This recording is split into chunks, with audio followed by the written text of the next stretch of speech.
ಲೋಕಸಭೆ ಚುನಾವಣಾ ಫಲಿತಾಂಶ ಬಂದ ನಂತರ ವಿಜೇಂದ್ರ ತಲೆದಂಡಕ್ಕೆ ಪ್ಲಾನ್ ನಡೆದಿದೆಯಾ?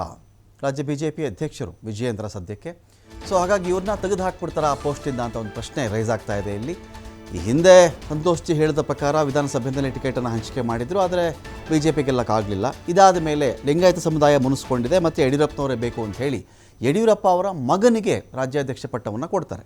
ಕೊಟ್ಟ ಮೇಲೆ ಇದು ಟಿಕೆಟ್ ಹಂಚಿಕೆ ಆಯಿತು. ಅನೇಕ ಕಡೆ ಇದಕ್ಕೆ ಅಪಸ್ವರ ಬಂತು. ಅವ್ರ ಕಡೆಯವರು ಅಂತ ಗೆಲ್ಲೋರಿಗೋ ಗೆಲ್ಲದೇ ಇರೋರಿಗೋ ಎಲ್ಲರಿಗೂ ಟಿಕೆಟ್ ಕೊಟ್ಬಿಟ್ಟಿದ್ದಾರೆ ಅವರು. ಇದು ತಪ್ಪಾಗಿದೆ, ಟಿಕೆಟ್ ಕ್ಯಾಲ್ಕುಲೇಷನ್ಸ್ ಎಡವಿದೆ ಅಂತ ಒಂದಷ್ಟು ಮಾತು ಕೂಡ ಬಂತು. ಇದಾದ ಮೇಲೆ ಇದೀಗ BSY ವಿರೋಧಿ ಬಣ ಇದೆಯಲ್ಲ, ಒಗ್ಗಟ್ಟಾಗ್ತಾ ಇದ್ದಾರೆ ಇವರು ಅಂತ ಪ್ರಶ್ನೆ ಇದೆ ಇಲ್ಲಿ.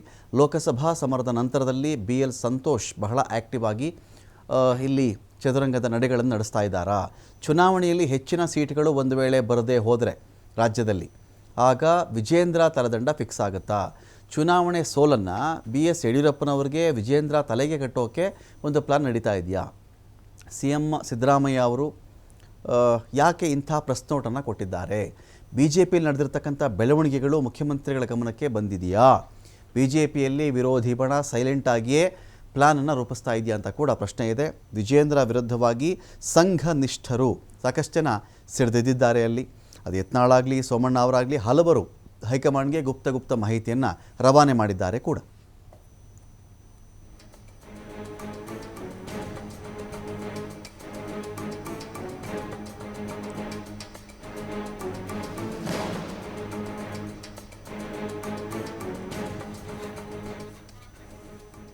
ನೋಡಿ, ವಿಜೇಂದ್ರ ಅವರು ವಿಧಾನಸಭಾ ಚುನಾವಣೆಯ ಸೋಲಿನ ನಂತರದಲ್ಲಿ ಪಟ್ಟವನ್ನು ವಹಿಸಿಕೊಂಡ್ರು. ಎರಡು ಎಕ್ಸ್ಟ್ರೀಮ್ ಘಟನೆಗಳು ನಡೀತಾ ಇದೆಯಲ್ಲ ಅಂತ ಒಂದು ಪ್ರಶ್ನೆ ಬರುತ್ತೆ ಇಲ್ಲಿ. ಯಡಿಯೂರಪ್ಪ ಅವರ ಮಾತು ಕೇಳಲಿಲ್ಲ, ಸಂತೋಷ್ ಅವರಿಗೆ ಬೇಕಾದವರಿಗೆ ಟಿಕೆಟನ್ನು ಕೊಟ್ಟುಕೊಂಡ್ರು. ಹಾಗಾಗಿ ರಾಜ್ಯದ BJP ಸೋಲಿಗೆ ಇದೇ ಕಾರಣ ಆಯಿತು. ಅದು ಒಂದು ಥಿಯರಿ. ಸೋಲಿಗೆ ಏನು ಕಾರಣ ಆಗಿತ್ತು? ಆಡಳಿತ ವಿರೋಧಿ ಕಾರಣ ಆಗಿತ್ತಾ? ಬೊಮ್ಮಾಯಿ ಅವರ ಆಳ್ವಿಕೆಯಲ್ಲಿದ್ದಂಥ ದೋಷಗಳ ಕಾರಣ ಆಯಿತಾ? ಹಿಜಾಬ್, ಹಲಾಲ್ ಇಂಥ ವಿಚಾರಗಳು ವೈಭವೀಕರಿಸಲ್ಪಟ್ಟು ಅದರ ಒಂದು ಫಲವನ್ನು ರಾಜ್ಯ BJP ಅನುಭವಿಸ್ಬೇಕಾಯ್ತಾ? ಬೇರೆ ವಿಚಾರ ಇದು. ಆದರೆ ಟಿಕೆಟ್ ಹಂಚಿಕೆ ಸರಿಯಾಗಲಿಲ್ಲ, ಆಳ್ವಿಕೆ ಸರಿಯಾಗಲಿಲ್ಲ. ಇದಕ್ಕೆಲ್ಲ ಒಂದೇ ಪರಿಹಾರ, ಯಡಿಯೂರಪ್ಪ ಅವ್ರನ್ನ ಮೂಲೆಗುಂಪು ಮಾಡಿದ್ಮೇಲೆ ಲಿಂಗಾಯತ ಸಮುದಾಯ ಮುನಿಸ್ಕೊಂಡ್ಬಿಟ್ಟಿದೆ. ಆ ಲಿಂಗಾಯತ ಸಮುದಾಯಕ್ಕೆ ಮತ್ತೆ ಸರಿ ಮಾಡಬೇಕು ಅಂದರೆ ವಿಜೇಂದ್ರ ಅವ್ರಿಗೋ ಯಡಿಯೂರಪ್ಪ ಅವ್ರಿಗೋ ಪಟ್ಟ ಕೊಡಿ ಅಂತ ಬಂದಾಗ ವಿಜೇಂದ್ರ ಅವರು ಪಟ್ಟ ಕೊಟ್ಟಿದ್ದರು. ಆದರೆ ಇದೀಗ ಅಕಸ್ಮಾತ್ ಸೀಟ್ಗಳು ಕಡಿಮೆ ಆದರೆ, ರಾಜ್ಯದಲ್ಲಿ BJP ಫೇಲ್ಯೂರ್ ಆದರೆ ವಿಜೇಂದ್ರ ಕುರ್ಚಿನೇ ಅಲ್ಲಾಡ್ತಾ ಇದೆ ಅಂತ ಪ್ರಶ್ನೆ ಇದೆ. ವಿಡಿಸ್ಕೊಳ್ಳಿಕ್ಕೆ ಶಿವಕುಮಾರ್ ಜೋಹಳಿ ಇದ್ದಾರೆ. ಶಿವು, ಈಗ ವಿಜೇಂದ್ರ ಅವರ ರಾಜ್ಯಾಧ್ಯಕ್ಷ ಕುರ್ಚಿ ಜೂನ್ 4 ಆದಮೇಲೆ ಅಲುಗಾಡುತ್ತಾ ಅಂತ ಪ್ರಶ್ನೆ. ರಮಕಾಂತ್ ಮುಖ್ಯಮಂತ್ರಿ ಸಿದ್ದರಾಮಯ್ಯ ಅವರು ಒಂದು ಪ್ರಕಟಣೆಯನ್ನು ಹೊರಡಿಸಿದ್ದಾರೆ. ಬಿಜೆಪಿಯಲ್ಲೇ ಸಾಕಷ್ಟು ಬೆಳವಣಿಗೆಗಳು ನಡೀತಾ ಇದೆ. ಬಿಜೆಪಿಯಲ್ಲಿ ಯಡಿಯೂರಪ್ಪನವರ ವಿರುದ್ಧವಾಗಿರುವಂತಹ ಬಣ ಬಹಳಷ್ಟು ಸಕ್ರಿಯವಾಗಿದೆ. ಆ ಬಣ ಚುನಾವಣೆಯನ್ನ ಎದುರು ನೋಡ್ತಾ ಇದೆ.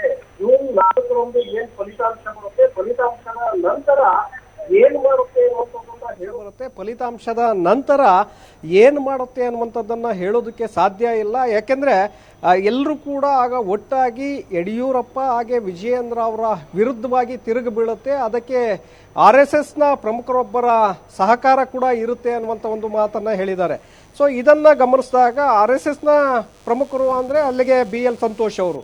ಸೊ ಆಗ ಈ ಒಂದು ಹಿನ್ನೆಲೆಯಲ್ಲಿ, ಯಾಕೆಂದರೆ ಇವರೆಲ್ಲರೂ ಕೂಡ ಒಟ್ಟಾಗಿ ತಿರುಗಿ ಬೀಳ್ತಾರೆ ಅಂದರೆ ಚುನಾವಣೆಯಲ್ಲಿ ಒಂದು ವೇಳೆ ಏನಾದರೂ ನಿರೀಕ್ಷೆಯನ್ನು ಇಟ್ಕೊಂಡಿರುವಷ್ಟು ಸೀಟುಗಳು ಬರದೇ ಹೋದರೆ ಏನಾದರೂ BJP ಪಕ್ಷಕ್ಕೆ, ಆಗ ಎಲ್ಲರೂ ಕೂಡ ಮುಗಿಬೀಳ್ತಾರೆ. ವರಿಷ್ಠರ ಮೇಲೆ ಒತ್ತಡವನ್ನು ತರ್ತಾರೆ. ನೀವು ನಮ್ಮನ್ನ ಮೂಲೆ ಗುಂಪು ಮಾಡಿ ಇವತ್ತು ಯಡಿಯೂರಪ್ಪನವರು ಹಾಗೆ ವಿಜಯೇಂದ್ರ ಅವ್ರಿಗೆ ಶಿವು ಇಲ್ಲಿ ಎರಡು ಥರ ವಿಚಾರ ಇದೆ. ಶಿವು, ಎರಡು ಥರ ವಿಚಾರ ಏನಂತ ಹೇಳಿದ್ರೆ, ಒಂದು ಈ ನಿರೀಕ್ಷೆ ಅಂದರೆ ಎಷ್ಟು ಅಂತ. ಈಗ 28 ಸೀಟ್ಗಳಲ್ಲಿ 25 ಸೀಟ್ಗಳನ್ನು ಪಡ್ಕೊಂಡಿತ್ತು ಕಳೆದ ಬಾರಿ BJP. 25 ಸೀಟಲ್ಲಿ 1 ಸೀಟ್ ಕಡಿಮೆ ಆದರೂ ಅದು ವಿಜೇಂದ್ರ ಅವರ ಸೋಲು ಅಂತ ಅವ್ರಿಗೆ ತಲೆ ಕಟ್ತಾರಾ? ಅಥವಾ 10 ಸೀಟಲ್ಲಿ ಸೋಲಾದರೆ ಈ ಪಟ್ಟ ವಿಜೇಂದ್ರ ಹೊತ್ಕೊಳ್ಬೇಕಾಗತ್ತಾ? 15 ಸೀಟ್ಗಳಲ್ಲಿ ಸೋಲಾದರೆ ಈ ಪಟ್ಟ ಹೊತ್ಕೊಳ್ಬೇಕಾಗತ್ತಾ? ವಿಜೇಂದ್ರ ಅವರ ಫೇಲ್ಯೂರ್ ಅಂದರೆ ಡಬಲ್ ಡಿಜಿಟ್ ಮುಟ್ಲಿಲ್ಲ ಅಂದರೆ ಆಗ ವಿಜೇಂದ್ರ ಅವರಿಗೆ ತೂಗುಗತಿ ಇರುತ್ತಾ ಅಂತ ಪ್ರಶ್ನೆ ನಂದು.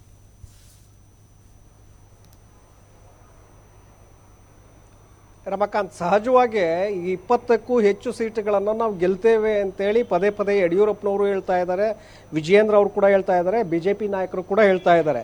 ಈ ಕಡೆ ಕಾಂಗ್ರೆಸ್ನಿಂದಲೂ ಕೂಡ 20 ಹೆಚ್ಚು ಸೀಟುಗಳನ್ನು ಗೆಲ್ತೇವೆ ಅಂತೇಳಿ ಕಾಂಗ್ರೆಸ್ ನಾಯಕರು ಕೂಡ ಹೇಳ್ತಾ ಇದ್ದಾರೆ.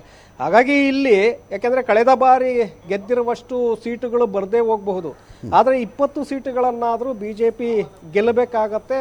ಇಲ್ಲದೆ ಹೋದರೆ ಆಗ ವಿಜಯೇಂದ್ರ ಅವರ ಮೇಲೆ ಗೂಬೆ ಕೂರಿಸುವಂಥ ಒಂದು ಪ್ರಯತ್ನವನ್ನು ಮಾಡೋದರಲ್ಲಿ ಯಾವುದೇ ಸುಳ್ಳಿರೋದಿಲ್ಲ. ಯಾಕೆಂದರೆ ಎಲ್ಲರೂ ಕೂಡ ಈಗಾಗಲೇ ಒಳೊಳಗೆ ಕತ್ತಿಯನ್ನು ಮಸಿತಾ ಇದ್ದಾರೆ. ಕೆಲವರಿಗೆ ಅವಕಾಶ ವಂಚಿತರು, ಟಿಕೆಟ್ ಮಿಸ್ ಆದಂಥವರು ಎಲ್ಲರೂ ಕೂಡ ಈಗ ಒಟ್ಟಾಗಿ ಸೇರಿದ್ದಾರೆ. ಆದರೆ ಈಗ ಅಧಿಕಾರ ಇರೋದ್ರಿಂದ ಯಡಿಯೂರಪ್ಪನವರು ಹಾಗೆ ವಿಜಯೇಂದ್ರ ಅವರ ಅಧಿಕಾರ ಈಗ ಇರೋದ್ರಿಂದ ಸಹಜವಾಗಿ ಈಗ ಧ್ವನಿಯನ್ನು ಎತ್ತೋದಕ್ಕೆ ಆಗ್ತಾ ಇಲ್ಲ. ಈ ಚುನಾವಣೆಯಲ್ಲಿ ಏನಾದರೂ ಆ ಡಿಜಿಟನ್ನು ನೀವು 20ಕ್ಕೂ ಹೆಚ್ಚು ಸೀಟುಗಳನ್ನು ಗೆಲ್ತೇವೆ ಅಂತೇಳಿ ಹೇಳ್ತಾ ಇದ್ದಾರೆ, ಎಲ್ಲೋ ಒಂದು ಕಡೆ ಆ ಸೀಟುಗಳ ಸಂಖ್ಯೆ ಕಡಿಮೆ ಆಗಿದ್ದೇ ಆದರೆ 10 ಸೀಟು ಅಥವಾ 15ರ ಒಳಗಡೆ ಏನಾದರೂ ಬಂದಿದ್ದೇ ಆದರೆ ಆಗ ವರಿಷ್ಠರ ಮೇಲೆ ಎಲ್ಲರೂ ಕೂಡ ಒತ್ತಡವನ್ನು ತರ್ತಾರೆ. ನೀವು ನಮ್ಮ ಮಾತಿಗೆ ಅವಕಾಶವನ್ನು ಮಾಡಿಕೊಡ್ಲಿಲ್ಲ, ಯಡಿಯೂರಪ್ಪನವರು ಹಾಗೆ ವಿಜಯೇಂದ್ರ ಅವರ ಮಾತಿಗೆ ಮನ್ನಣೆಯನ್ನು ಕೊಟ್ರಿ, ಕೆಲವರಿಗೆ ಟಿಕೆಟ್ಗಳನ್ನು ಮಿಸ್ ಮಾಡಿದ್ರಿ, ಜೊತೆಗೆ ನಮ್ಮ ಸಲಹೆಗಳನ್ನು ಕೂಡ ನೀವು ಪರಿಗಣಿಸಲಿಲ್ಲ. ಹಾಗಾಗಿ ಇವತ್ತು ಈ ಸ್ಥಿತಿಗೆ ನಾವು ಬರಬೇಕಾಗಿದೆ ಅನ್ನುವಂಥ ವಿಚಾರವನ್ನು ಮುಂದಿಟ್ಕೊಂಡು ವರಿಷ್ಠರ ಮೇಲೆ ಒತ್ತಡವನ್ನು ತರುವಂಥ ಒಂದು ಪ್ರಯತ್ನವನ್ನು ಮಾಡ್ತಾರೆ. ಆ ಮೂಲಕ ವಿಜಯೇಂದ್ರ ಅವರ ರಾಜ್ಯಾಧ್ಯಕ್ಷ ಹುದ್ದೆಗೂ ಕೂಡ ಕುತ್ತನ್ನು ತರಬಹುದು ಅನ್ನುವಂಥದ್ದು ಮುಖ್ಯಮಂತ್ರಿ ಸಿದ್ದರಾಮಯ್ಯನವರ ಮಾತಿನಲ್ಲಿ ಅಡಗಿರುವಂಥದ್ದು ರಮಕಾಂತ್.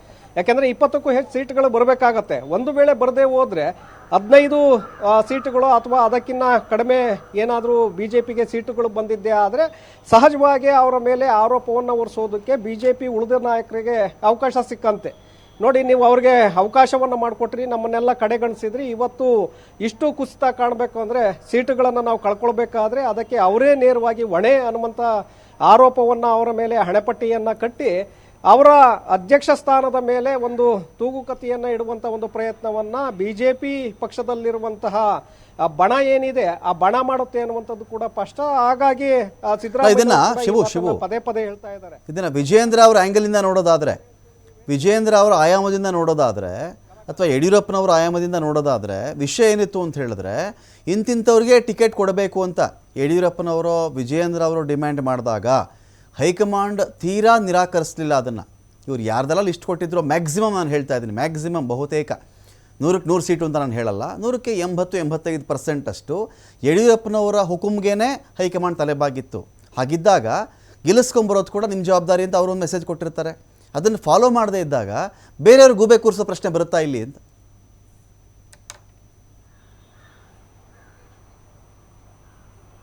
ರಮಕಾಂತ್, ನೀವು ಹೇಳಿದ ಹಾಗೆ ಚುನಾವಣೆಗೂ ಮುನ್ನ ಯಾವಾಗ ವಿಜಯೇಂದ್ರ ಅವರಿಗೆ ರಾಜ್ಯಾಧ್ಯಕ್ಷ ಹುದ್ದೆಯನ್ನು ಕೊಡಬೇಕು, ವಿಜಯೇಂದ್ರ ಅವರಿಗೆ ರಾಜ್ಯಾಧ್ಯಕ್ಷ ಹುದ್ದೆಯನ್ನು ಕೊಟ್ಟಿದ್ದೇ ಆದರೆ ಮುಂದೆ ಬರುವಂತಹ ಲೋಕಸಭಾ ಚುನಾವಣೆಯಲ್ಲಿ ನೀವು ನಿರೀಕ್ಷೆಯನ್ನು ಇಟ್ಕೊಂಡಷ್ಟು ಸೀಟುಗಳನ್ನು ನಾವು ಕರ್ನಾಟಕದಲ್ಲಿ ಗೆದ್ದು ತರ್ತೇವೆ ಅನ್ನುವಂಥ ಒಂದು ಭರವಸೆಯನ್ನು ಯಡಿಯೂರಪ್ಪನವರು ವರಿಷ್ಠರ ಮುಂದೆ ಇಡ್ತಾರೆ. ಸೊ ಆ ಕಾರಣಕ್ಕೆ ಹಲವು ಹೆಸರುಗಳು ರಾಜ್ಯಾಧ್ಯಕ್ಷ ಹುದ್ದೆ ರೇಸ್ನಲ್ಲಿ ಕೇಳಿ ಬಂದರು. ತದನಂತರದಲ್ಲಿ ವಿಜಯೇಂದ್ರ ಅವರಿಗೆ ಅಲ್ಲಿ ಮಣೆಯನ್ನು ಹಾಕಲಾಗತ್ತೆ. ಯಾಕೆಂದರೆ ಇಲ್ಲಿ ಯಡಿಯೂರಪ್ಪನವರ ನಾಯಕತ್ವ ಜೊತೆಗೆ ಕರ್ನಾಟಕದಲ್ಲಿರುವಂತಹ ಪ್ರಬಲ ಲಿಂಗಾಯತ ಸಮುದಾಯದ ಒಂದು ಮತಗಳನ್ನು ಮತ್ತೆ ನಾವು ಎನ್ಕ್ಯಾಶ್ ಮಾಡ್ಕೊಳ್ಬಹುದು, ನಮ್ಮತ್ತ ಸೆಳೆಯಬಹುದು ಅನ್ನುವಂಥ ಒಂದು ಲೆಕ್ಕಾಚಾರ ಕೂಡ ವರಿಷ್ಠರಿಗೆ ಇರುತ್ತೆ. ಸೊ ಆ ಕಾರಣಕ್ಕೆ ಯಡಿಯೂರಪ್ಪನವರು ಏನು ಭರವಸೆಯನ್ನು ಕೊಡ್ತಾರೆ ಅದಕ್ಕೆ ಓಕೆ ಅಂತಾರೆ, ವಿಜಯೇಂದ್ರ ಅವ್ರಿಗೆ ಅವಕಾಶವನ್ನು ಮಾಡಿಕೊಟ್ಟಿದ್ದಾರೆ. ಈಗ ಯಡಿಯೂರಪ್ಪನವರು ಮತ್ತೆ ವಿಜಯೇಂದ್ರ ಅವರು ಅದನ್ನು ಸಾಧಿಸಿ ತೋರಿಸ್ಬೇಕಾಗತ್ತೆ. ಈಗ ನೀವು ನಮಗೆ ಅವಕಾಶವನ್ನು ಮಾಡಿಕೊಟ್ಟಿರೋದ್ರಿಂದ ಇವತ್ತು 20 ಸೀಟುಗಳನ್ನು ನಾವಿಲ್ಲಿ ಗೆದ್ದು ತಂದಿದ್ದೇವೆ ಅನ್ನುವಂಥ ಒಂದು ಮೆಸೇಜ್ ಅನ್ನ ಅಲ್ಲಿಗೆ ಕಳಿಸ್ಬೇಕಾಗತ್ತೆ. ಅದಕ್ಕಿಂತ ಕಡಿಮೆ ಬಂದಿದ್ದೇ ಆದರೆ ಆಗ ಅವರಿಗೂ ಕೂಡ ಇಲ್ಲಿ ಸಂಕಷ್ಟ ಎದುರಾಗತ್ತೆ. ಜೊತೆಗೆ ಅವರ ವಿರುದ್ಧವಾಗಿ ಕತ್ತಿಯನ್ನ ಏನು ಮಸಿತಾ ಇದ್ದಾರೆ ಒಳಗಡೆ, ಅವರೆಲ್ಲರೂ ಕೂಡ ಒಟ್ಟಾಗಿ ತಿರುಗಿ ಬೀಳ್ತಾರೆ. ಆಗ ಮತ್ತೆ BL ಸಂತೋಷ್ ಅವರ ಕೈ ಮೇಲಾಗುವಂತ ಒಂದು ಸಾಧ್ಯತೆಗಳು ಕೂಡ ಇದೆ. Ramakant, thank you Shivu.